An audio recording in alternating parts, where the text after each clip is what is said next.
Hi guys, Squall here, and welcome to Manchester Airport, and welcome to a pre-release version of the PMDG 777-300ER for Microsoft Flight Simulator. This is a long-awaited title, and I guess represents the very first study level, in quotes, long-haul aircraft for Microsoft Flight Simulator from PMDG, and it's a beauty. It's a lovely thing. The 777 is a lovely plane. We're at Manchester Airport. We're going to take a flight down to London Heathrow, and hopefully I'll show you through some of the systems. I want to keep this first look video brief so you get a feel for the plane, see and hear how it flies without going into too much detail, because there is a lot of detail in the 777 and the PMDG. So let's get started. So let's start off by taking a quick look around this thing. Absolute beast of a plane. You can see I'm plugged into the ground power. I also have the air conditioning plugged in as well. That's done on the tablet, in the Universal Flight tablet. I'll show you that in a second. You also get these things here, which are the cargo hold loading ramps. They come with the PMDG. Again, they're operated inside the Universal Flight tablet. Unfortunately, at the moment, if you use GSX and you tell it to load the baggage, it brings its own ramps and it kind of conflicts with what's going on here. So GSX is definitely a work in progress. This isn't released yet, so GSX integration isn't working yet either, but I'm sure that will come. Then we come over to the enormous GE90 engines. Actually, one of my favorite engines I think probably one of the best engines made for a commercial airliner. Definitely up there in the top three. Absolute beautiful sound to it. We'll get to hear that shortly. And if we go underneath the wing here and have a look at the undercarriage, you can see fantastic detailing, great texturing, just lots of kind of paint and spill marks and that kind of just general dirt and stuff. So, wonderful modelling, wonderful texturing on the 777. There's the cargo hold, and there's the baggage store up there as we come around the back. Now, I've flown this thing, I've done 4 flights, this will be my 5th flight. I've done ILS landings with it, I've done RNAV landings with it. The LNAV, VNAV is working fantastic. The thing is running pretty well, like performance-wise. I have not noticed, I fly the Phoenix as well, I fly the 737, and now the 777. I haven't noticed a performance drop. I've got really solid frames. The plane is behaving very reliably, considering this is a pre-release. I have not had any problem with the flight management computers at all yet. It is obviously a different beast to land when you land it compared to something like a 737. Like it's just a different plane entirely, but it's a lot of fun to fly from what I've been doing so far with it. I think what we should do now is we'll jump inside the flight deck and we'll get the plane set up and get out of here and get ourselves down to Manchester and enjoy the flight. So here we are on board the flight deck of the 777, that wonderful brown colour. It's a bit like Marmot, you love it or you hate it, I guess. I mean, I'm not a massive fan of the colour, but I don't mind it. It is what it is. In terms of the actual flight deck, there's some stuff that operates. For example, the window over here, you remove that and then you click this lever here and then you pull this wheel down there. And in a recent update in the pre-release version, they've really smoothed out the FPS on that. That used to be a bit stuttery. Well, as you can see, it's really nice and smooth now. By the time this thing gets to release, I'm sure it'll be even more polished than it already is. But yeah, if you open that window, it does enunciate it on the... let's close that there. It does enunciate it down here amongst the errors. But in terms of, the detailing, the texturing, it's what you would expect from a modern airliner from PMDG. It's right up there. The displays are fantastic. You can change some settings to control the FPS on the displays. I've got them on default. I think it's 15 FPS, something like that, and never seen a problem.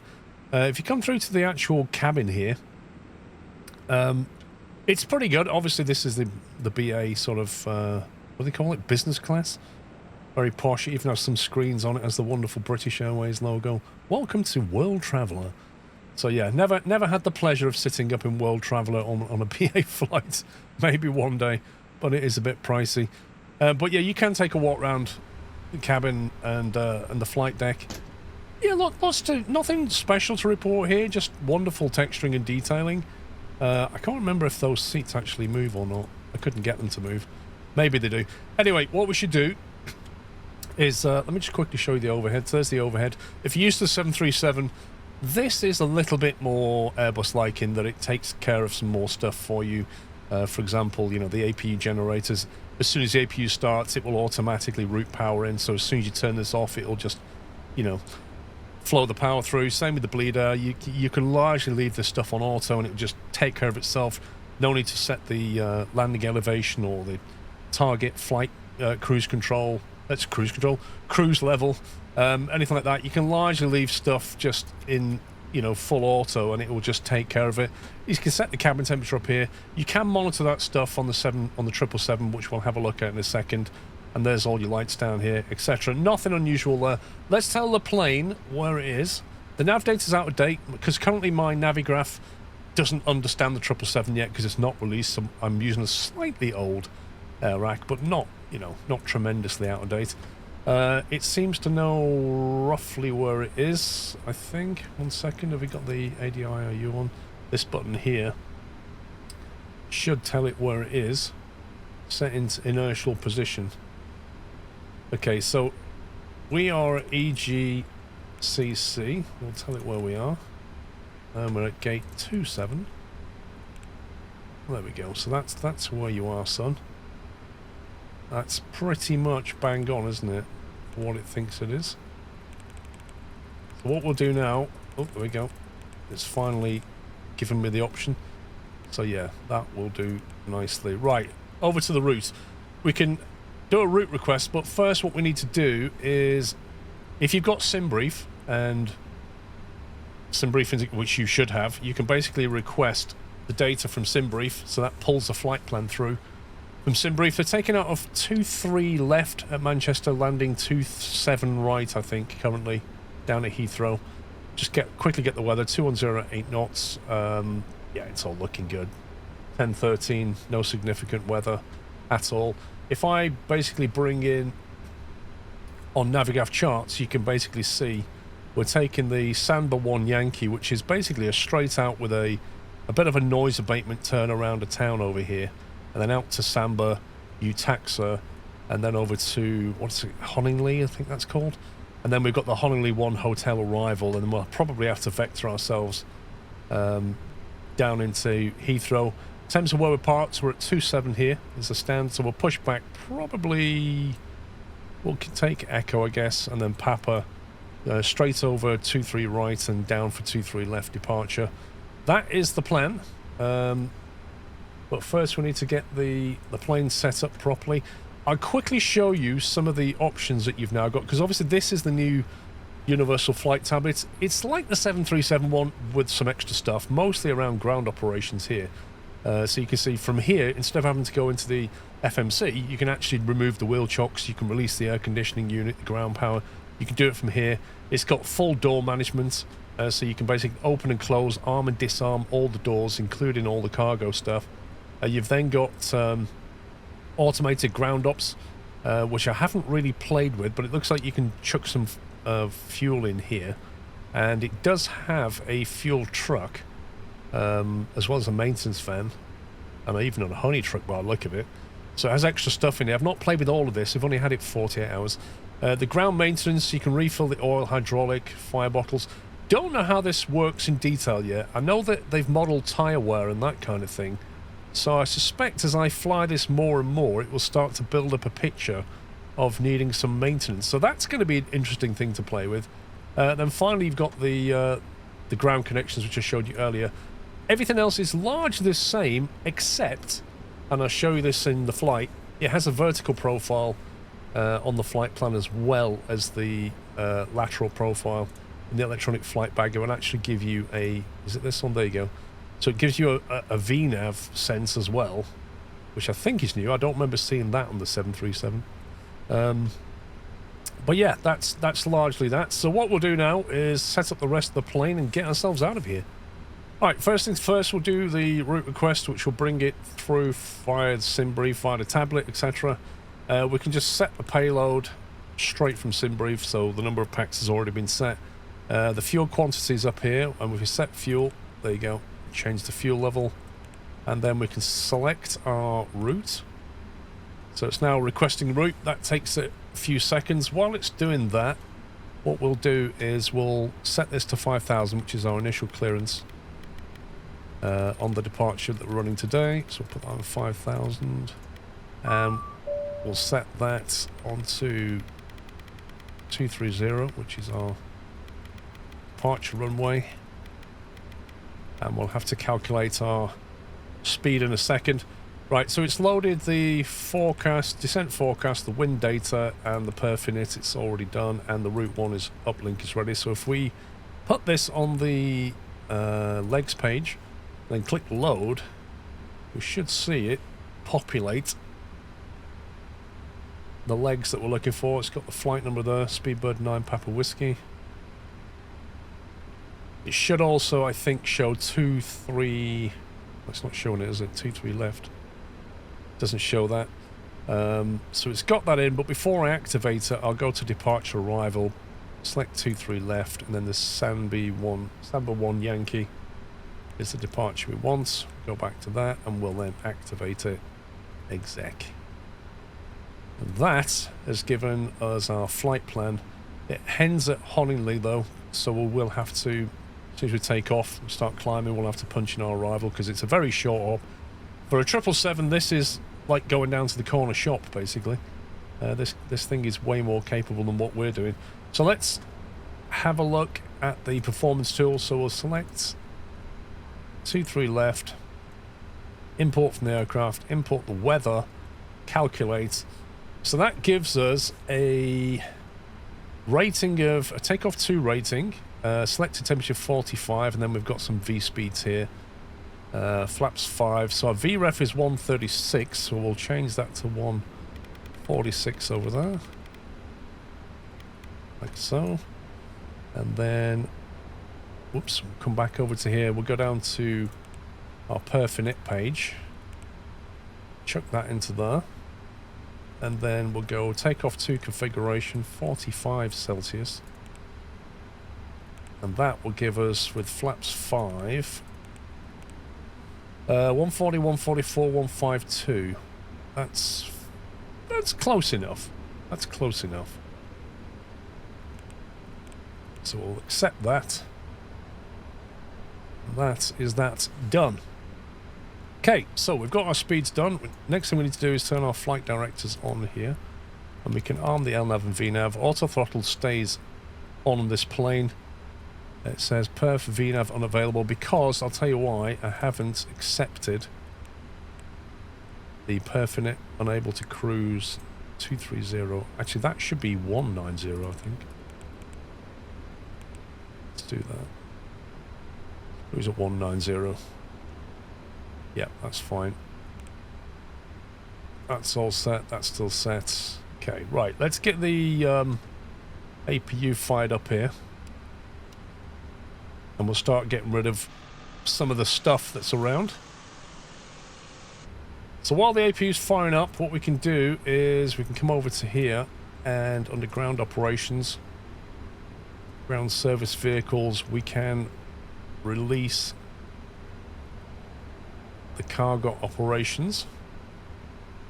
Once the APU is up and running, we'll switch over to APU bleed to get some aircon and power, and then we can disconnect everything else. From here, let's have a quick look outside. Okay, it looks like I've missed a door there, haven't I?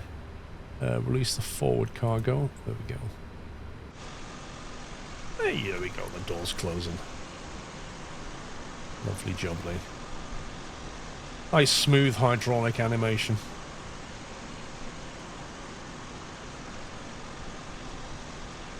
Right, back inside, we'll have a look at the overhead again, and APU should be firing up shortly. We will hear it actually when it fires up. Primary power's still on. That's got a fault light. This should go full, a bit like an Airbus, it should go mostly moonlight when it's all working properly.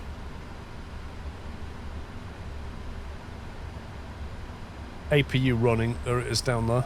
APU running, so now we can basically, we've got the APU generators on, so we can now disconnect from the main power. And what we can now do is come over to the tablet and ground connections. we can release the air conditioning unit, and we will release the ground power. Now what we'll do is we'll make sure the parking brake is on, so we'll push the pedals down, pull up the parking brake lever, and then remove the chocks. Lovely. Right, so if you have a look at the outside, apart from the jet bridge, which we can get rid of in a second, and the cones, we're more or less ready to go. One last thing that we do need to do is we need to close all of these doors, and then we need to arm all of the doors, which is pretty important on the 777. So now they're all closed, we can arm everything. You see the green lights, everything's armed. You can monitor everything from the tablet, which is quite nice. So that should be it. So we can go back to this now. We'll go full, and then we can zoom right in. You can see where we are. So we're going to push back probably onto Echo. I'm going to get GSX to do this, to do the pushback, but bear in mind, this is a pre-release and it doesn't really have GSX integration. So, you know, it will work, but it's not really indicative of how it will be when it's released, because it's not really integrating with GSX properly yet. In theory, I shouldn't really show it, I suppose, but I want to see, you know, I like playing with GSX when I fly, so let's see what it does with it. Come on, GSX, there we go. Prepare for pushback and departure.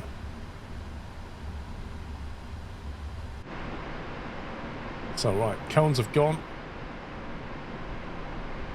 Jetway is going back.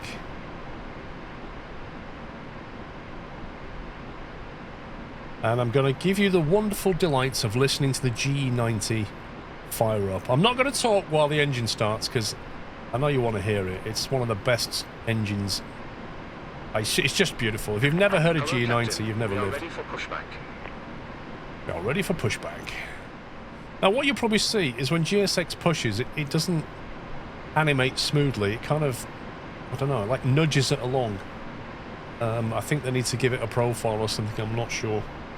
But we'll see what it does. Right, let's quickly check the overhead. Seatbelt signs are on. Okay, we're going to put the beacon light on now. Now the engine start switches are up here on the engine mode. You put them to start, very simple. Put them to start, and then once the N1 starts to rise, you can chuck the fuel in and the engine will just start. That reminds me, this default for this is a bit wrong. I need to change these. It doesn't really matter, we're not flying online, but we're going to push back east facing that way. Release parking brakes. Going to press my pedals down. Release the parking brake. All engines clear. Start at will. Transponder's fine. Right, here we go. So up to the overhead, click on start. You'll hear the aircon. Whoops, there we go. It's gone a bit crazy there. You heard the aircon calm down because it needs to bleed to start the engine. Okay, looks like the latest update to this has improved the GSX integration.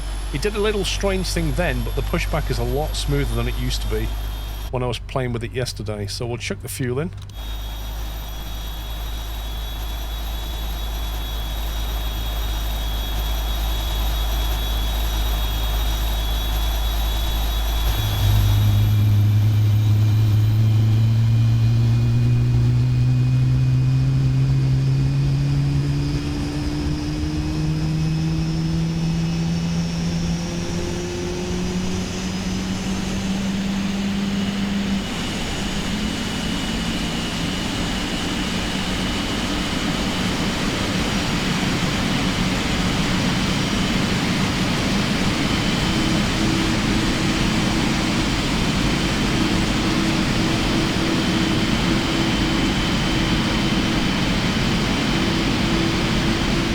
There we go. Now, that weird graphics artifacting that you can see on the turbine blades is nothing to do with PMDG and everything to do with NVIDIA's frame generation technology. It's a bit weird, but You get better frame rates out of it, but the payback is sometimes, with a fast-moving thing like that, it can look a bit weird. But overall, that was a pretty smooth pushback. So let's start left engine. And just basically wait till the M1 rises. On the 737, you normally wait till it's about 2.3, 2.4, and then you chuck the fuel in. So, following a similar principle, we can chuck the fuel in. See, if the passenger view, it is a lot quieter. Parking brake is set. Right, while it's doing that, we'll have a look at our trim. 5 is what we want today. Right, trim of 5 is set. Flashing signs on, AP is running, doors auto, brakes RTO, parking brakes. So what we can do is bring up the checklist item over here. And we'll just make out that we did them. Before start, we did all that. Takeoff speeds we set. Trim we've just done. Takeoff briefing, taxi briefing, we know where we're going. Beacon light is on. Bypass pin removed. Right, before takeoff, flaps coming to 5. So pull the flap lever down, and we should see the flaps. There we go, indicating 5. And then we'll just double check that everything's okay up here. We're definitely on the right power. We can now turn off that. We can leave the APU in bleed there. That's absolutely fine. And these packs, you can see, they stay on auto, but they may indicate off. I can't exactly remember why it does that. There we go, it's gone off now. It's to do with the APU. When the APU's on, they come off. I can't remember the details. I need to check the manual, but that otherwise is fine. Taxi lights can come on. We don't need the logo and wing lights, and we'll get all these lights on when we're ready for departure. But that should be us ready before takeoff. Checklist complete, and then you've just got the after takeoff. Right. Okay, he's given us the wave. We can now release our parking brakes, like so.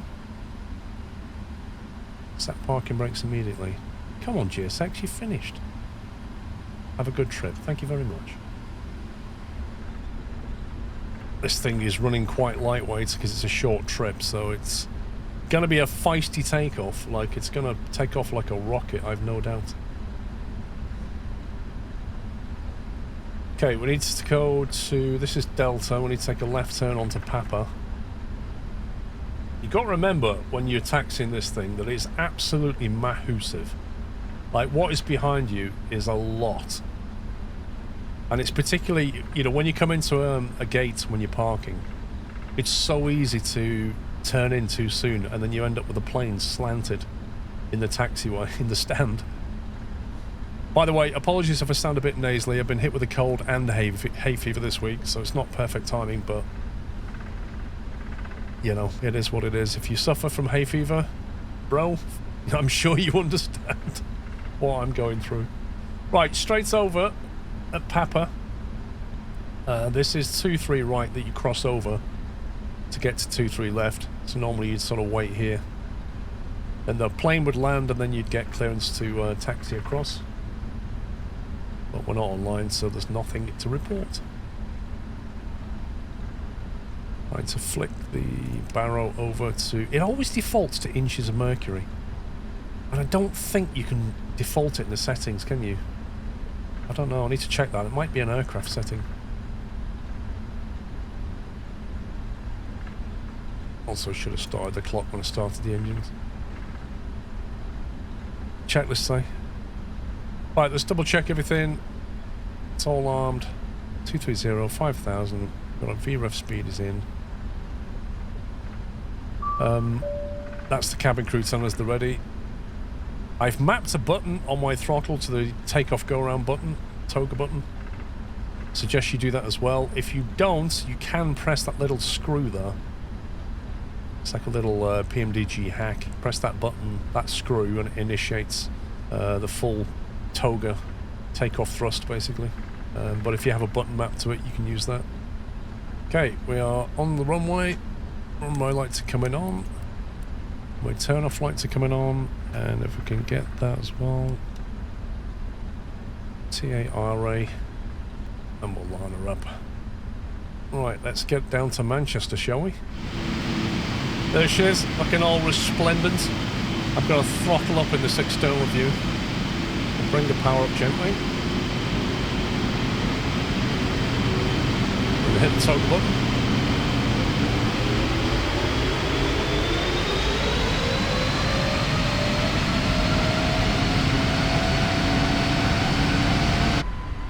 Yeah, and then get back in the flight deck so I can fly the plane. I just love the sounds of those G90s firing up. Absolutely beautiful. Look at the speed. Like a rocket. Those engines are so powerful. V1. Rotate.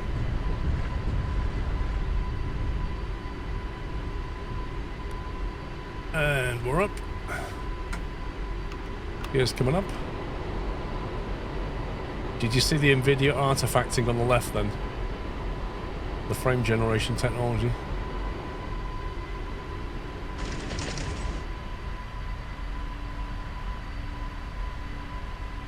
Right, if I just zoom that in a second.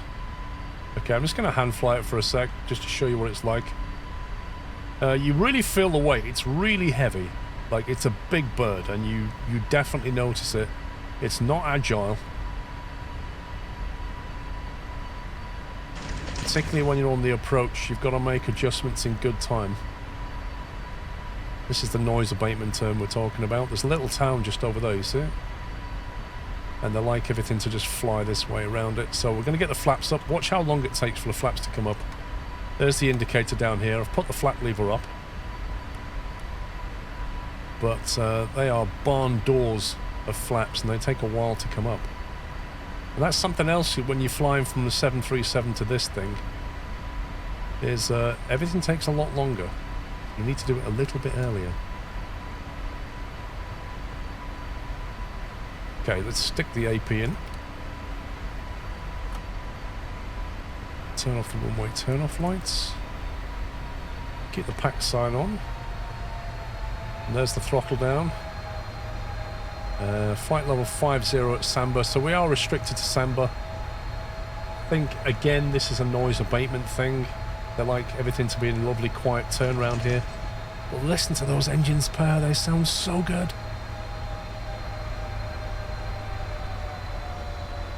It's just a lovely plane to fly, this thing. Really is nice and quiet. Have a look out the little window there. Little passenger view. Fantastic. So, what we'll do is we're going to give ourselves clearance up to 150.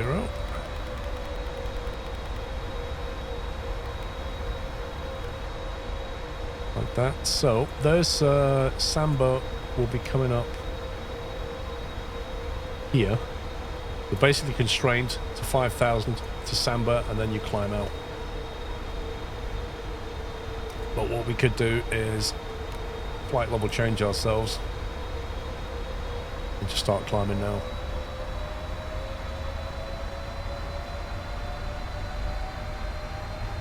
And there we go. Up she goes. Pitches up, and then it's just up like a rocket.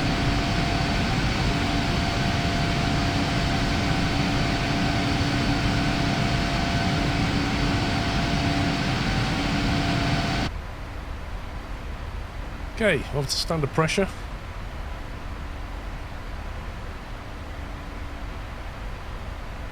Past 10,000, we'll take the lights off, let the passengers out, and then we'll have to start punching in our arrival.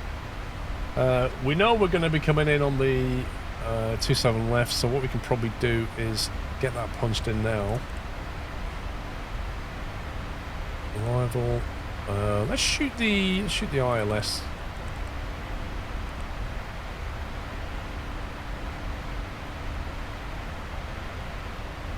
Let's see. We've landed on the... Just wrong page. One sec. Archer's arrivals. That's the one we want. ILS. 27 left. Let me just double check that's what they're arriving on down at Heathrow. I'll check that before I punch it in. Yeah, they can come off. We can let the packs out. So you can put it to off and then put it to auto. If you get turbulence, it'll automatically re-engage it. And I think we said 190 is what we're going to.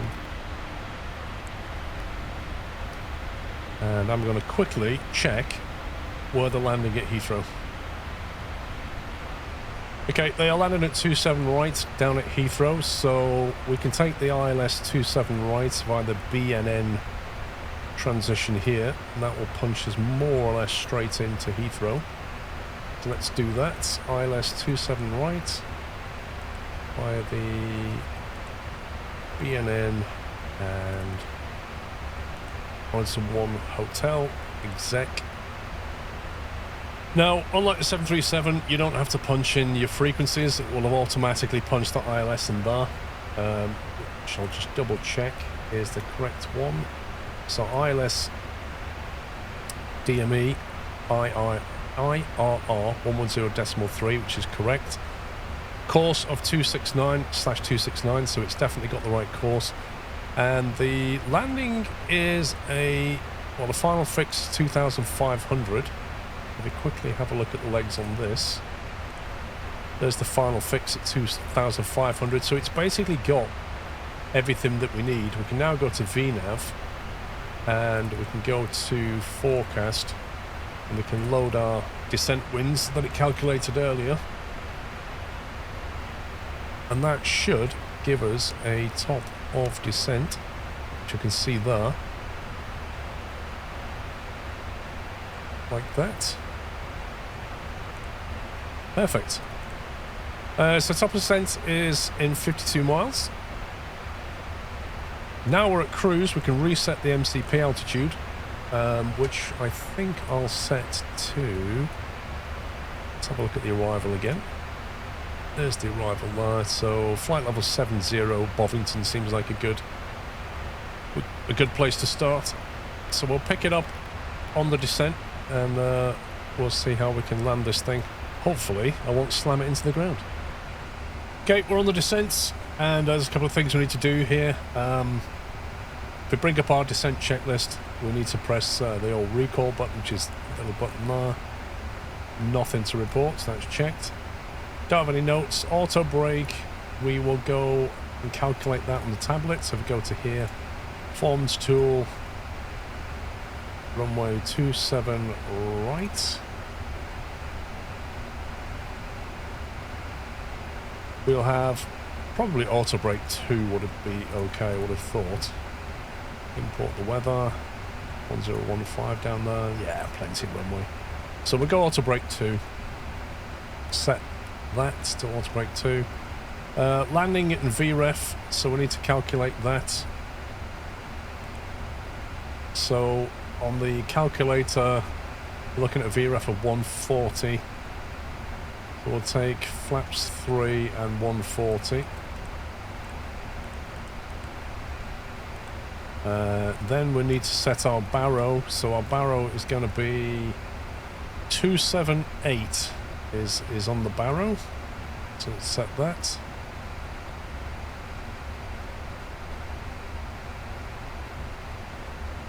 Oh, it's a little bit too far that time.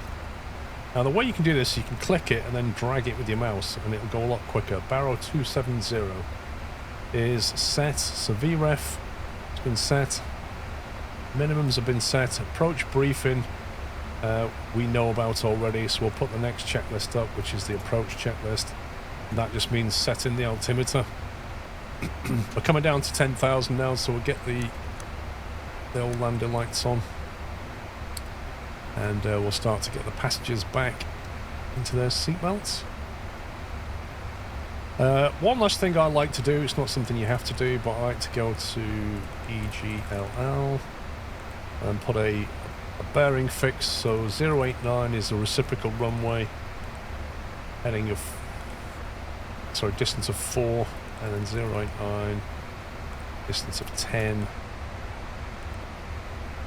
That will give me a 4 and a 10 nautical mile ring, so it just gives me a bit of, oops, sorry about that, just gives me a little bit of contextual awareness for my speeds and stuff. I know where I need to be slowing down, etc.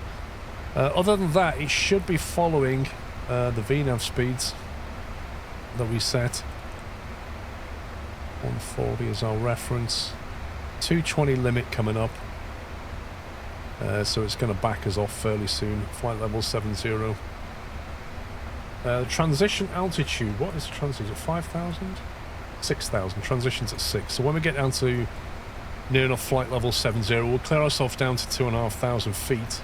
And we'll go on the local QNH, which I think it said was 1015, yeah. Put that back to there. Other than that, we're pretty much ready. There's not a huge difference between standard pressure and that pressure. 1015, 1013 is pretty close, so a few hundred feet difference. So we should be good to change to local pressure at 6,000, no problem. Alright, cabin's ready. Auto brake 2 is set. Flight directors are all on.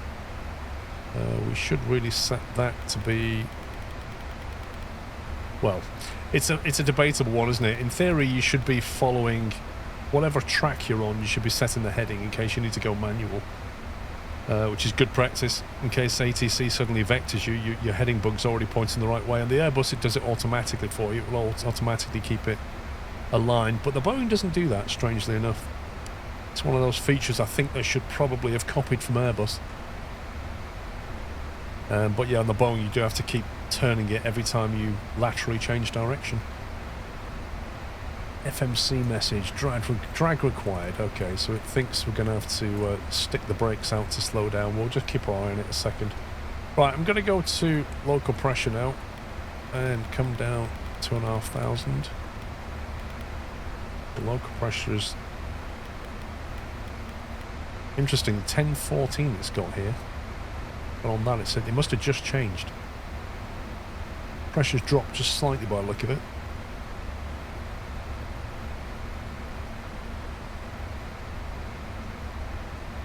I'll keep my eye out on the vertical profile needle. Make sure that we stay on profile. It looks like it's slipping slightly.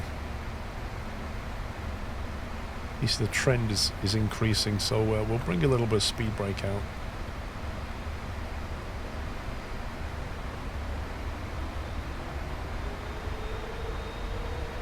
And then chuck it back in. Okay, approach has been done. Just the landing checklist to do. We'll leave that open. It's quite nice, it'll detect these, where like this one, and this one, and this one, we don't have to check it off, it'll detect that we've done it on the plane, which is quite nice. And Heathrow is over there.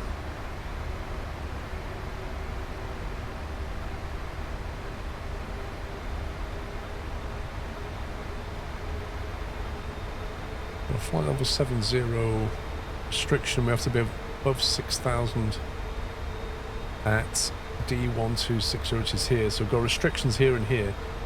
We're going to have a bit of a slow down descent turn here because we've got to go from flight level, well, 6,000 or above here, and then quickly make a turn. And our final fix is there, FF27R. So we've got to go from 6,000 feet to 2,500 feet. And get ourselves slowed down, and that will be at about what, 7 nautical miles? So yeah, we might have to chuck the speed brakes out when we make this turn. We shall see. It's a slippy bird. Boeings are quite slippy. They do like flying quite quickly. They don't want to slow down. Okay, we're starting our descent now. Down to 6,000. London skyline in the distance there. Heathrow's over there on the right. Profile is good so far. Okay, so I am going to take manual control of speed now. Drop it down to 220. I'm going to bring the first stage of flaps in. With the big birds like this, I like to get things done a little bit earlier. I'm going to bring it down to 200 knots. Still on profile. That is a cracking view of the London skyline right there. Look at that. I think the pilot gets the best view. Forget the passenger wing view. This is where it's at.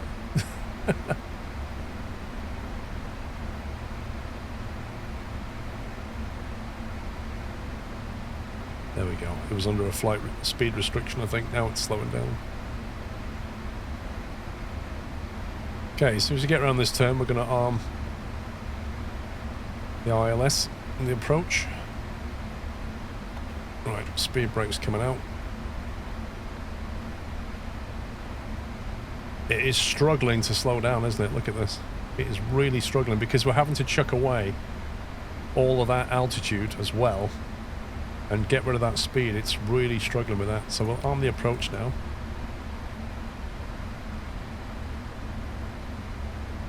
It's a descending banking turn. So although it was on vertical profile, it was nowhere near the speed profile that I wanted. I had to give it some help. Okay, we're going to get flaps 5 in. Get rid of the speed brake now. Bring the speed brake to armed.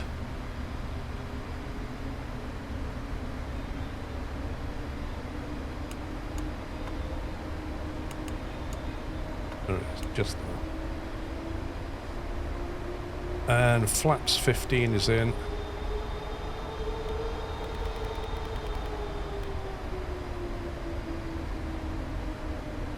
Bring the speed right down.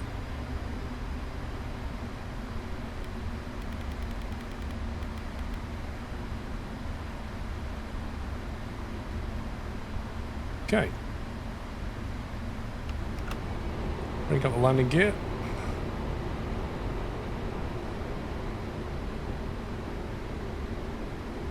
Still not on the localizer, are we? 2500. Why is it not picked up the localizer?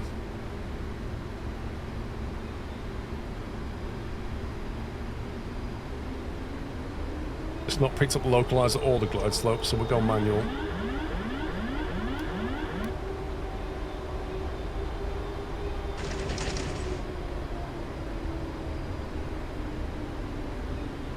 I think it must have been slightly off profile. Get ourselves back on track. Okay, there we go. So there's a slight issue there. I'm not exactly sure what happened. It's probably my mistake. But we're flying manual.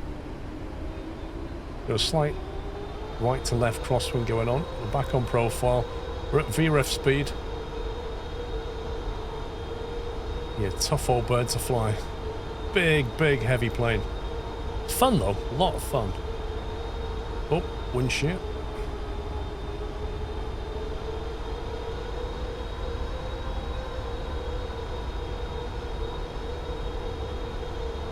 Approaching minimums. Yeah, continuing. Minimums. Oh, another bit of wind shear. 100.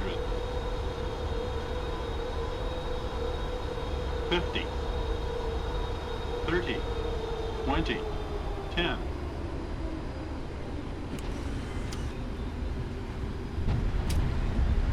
And we're down. Reverses. Decel. Yeah, I don't know why I didn't pick up the ILS properly. I think maybe I was above profile. I need to watch the video back what happened there, but it definitely didn't catch it properly.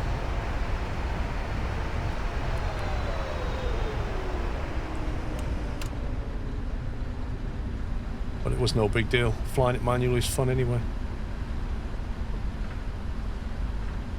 There we go. Welcome to Heathrow. Clear up the flaps and spoilers. Now, we need to go over to Terminal 5. 5 Charlie, I think, has all the big stuff. So I just need to find a stand. We'll request something from GSX. Okay, runway lights come off. Taxi lights is still on, apparently. We'll start up the APU. We'll turn off the old transponder. Put it on standby. And if I quickly have a look at the chart, parking stands, I think where we want to be is here. 5 Charlie. So we're currently on A. which means we can go over to here and maybe go for like 563, 564, something like that. Should do it. So we'll just ask GSX if it can give us a stand. Terminal 5.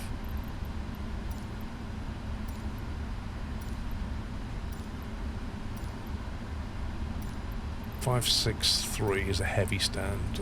That will do nicely. Thank you very much. Safe dock system requested. Lovely. Right, let's turn off the old flight directors. Don't need them anymore. Previously when I shot on ILS, I armed the localizer and then did the approach, but you should be able to just arm the approach. I'm not exactly sure what happened there. It's worked reliably for me before, so I think it was my mistake. Perhaps you can let me know in the comments if I did or didn't do something correctly. I need to watch the VOD back on that one. 562, so on the next stand I think.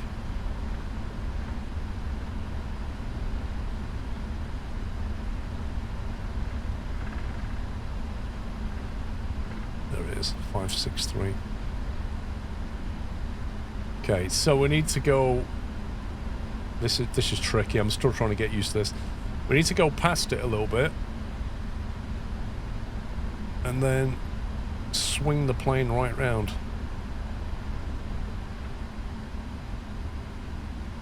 Oop! Too much brake. It's Alpha taxi light.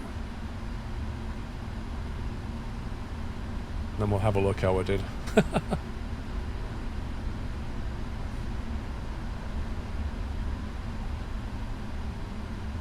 Okay, I don't think that's terrible.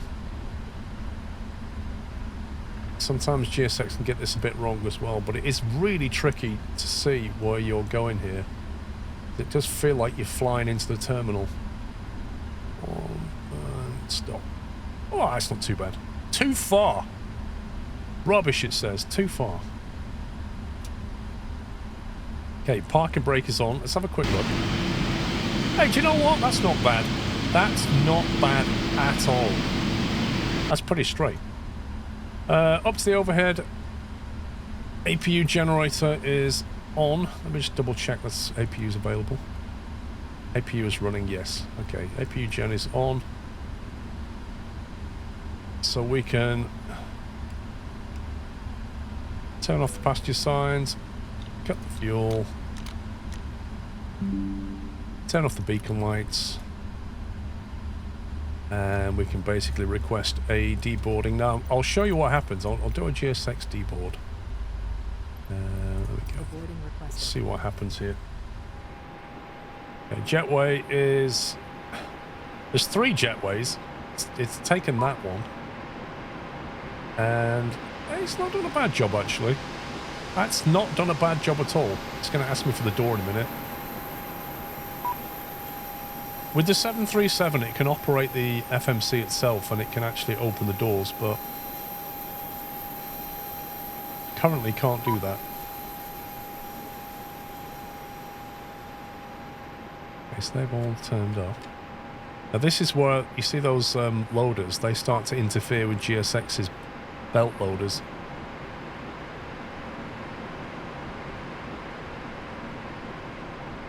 Let's see what it does. Right, I need to open some doors. We'll pop back inside and go on the tablet view. Go to ground operations, door management, and I believe it wants cargo. What does it want? Forward cargo, aft cargo. That one, that one. Then we'll disarm and open that one. Remember, you have to press it twice. This keeps catching me out. You have to press it to disarm and then press it to open. Open entry 5. So disarm, open. Okay, I have no idea how well this is going to work. Like I say, this is a pre-release PMDG, and GSX is not working properly with it yet. So we'll see what it does. That guy drives along, lifts the ramp up. He always stays there, bizarrely enough. Let's see if that cargo comes. Oh! So that's interesting, actually. GSX didn't get its belt loader out. It's actually got the cargo hold working properly this time. That's cool. Wait, why did you ask me to open that door when there's clearly nothing there?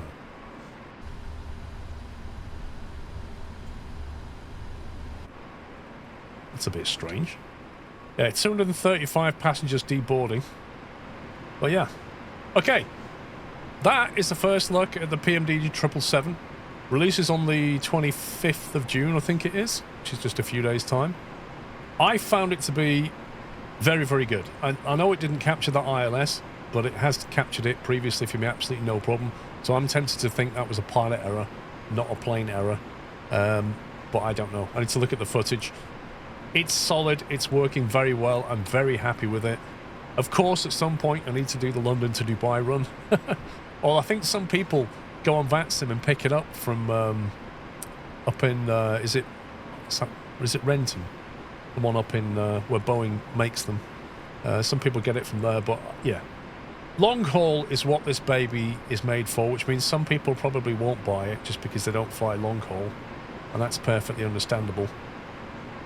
But this bird is so capable that you can do short hops in it absolutely no problem. It's a bit of a handful to land, more than a 737, but it flies so well.